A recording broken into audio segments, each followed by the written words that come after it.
হরে কৃষ্ণ, জয় নিতাই, জয় গৌর। ভগবান নরসিংহদেবের 9টি নাম আমি এখন বলবো। তোমরা এই 9টি নাম অবশ্যই নৃসিংহ চতুর্দশীর দিন পাঠ করবে। পুজো টুজো সমস্ত হয়ে যাবার পরে ঠাকুরের সামনে বসে পাঠ করবে। তো এতে কি কি হয় দেখো, আমি বলে দিচ্ছি। 1 নম্বর প্রথম নাম ভগবানের শ্রী শ্রী জলা নৃসিংহ ভগবান।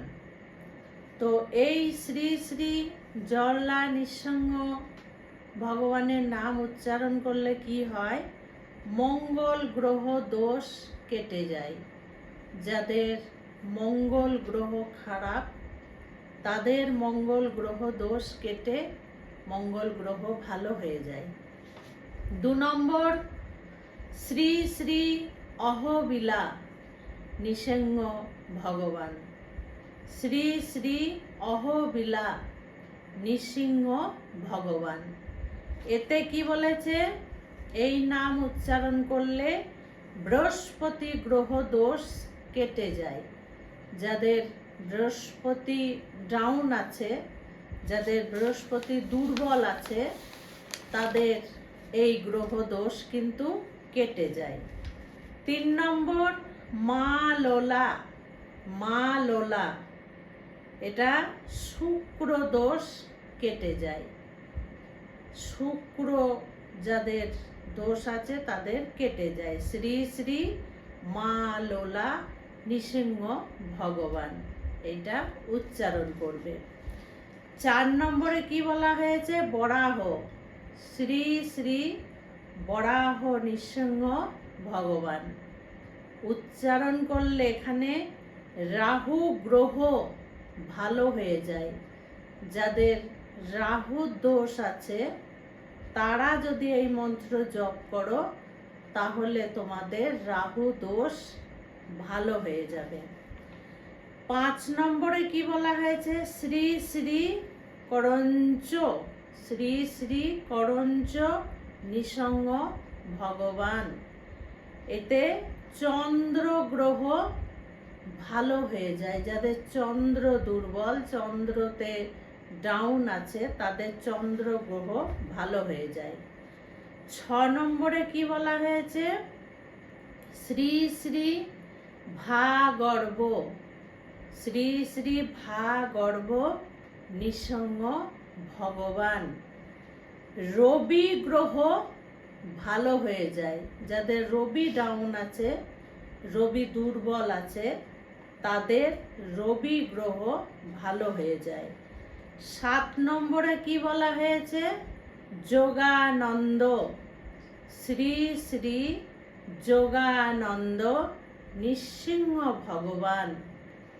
এতে শনি গ্রহ দুর্বল থাকলে, শনি দোষ থাকলে, শনি 7.5 চললে, তাহলে এই শ্রী শ্রী যোগানন্দ নৃসিংহ ভগবান যদি উচ্চারণ করা হয় শনি গ্রহ দোষ কেটে যায়।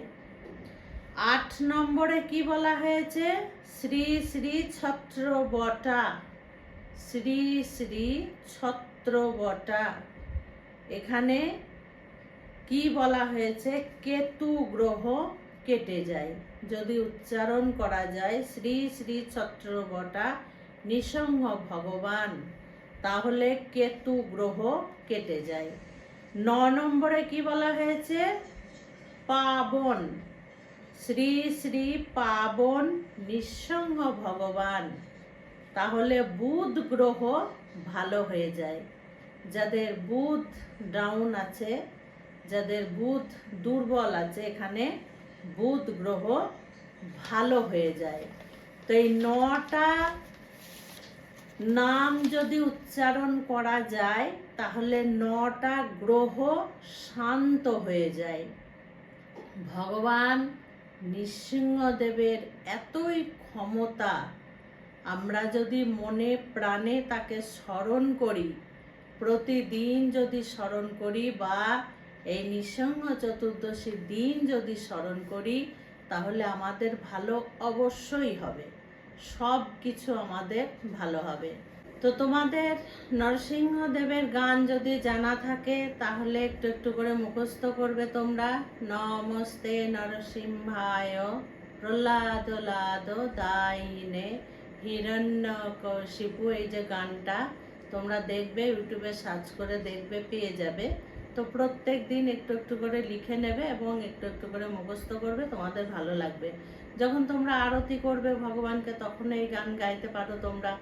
যতটা শেখা যায়, শেখার তো কোনো শেষ নেই, একটু একটু একটু করে যেটা শেখা হবে সেটাই ভালো হবে। আর সমস্ত ভগবানের রূপের সমস্ত স্তুতি আছে, এক এক ভগবানের এক এক গান আছে, এক এক ভগবানের এক এক লীলা আছে। ভগবান যখনই এক একটা লীলা করেছেন তখনই অন্য রূপ, অন্য স্তুতি, অন্য গান, অন্য গল্প, অন্য ঘটনা, অন্য জায়গা, অন্য মন্দির, অন্য ধাম, এইভাবে তোমরা দেখবে। এবং যেটা তোমরা বুঝতে পারবে না বা যেটা তোমরা জানতে পারবে না আমাকে বলবে, আমি তোমাদেরকে বলে দেব।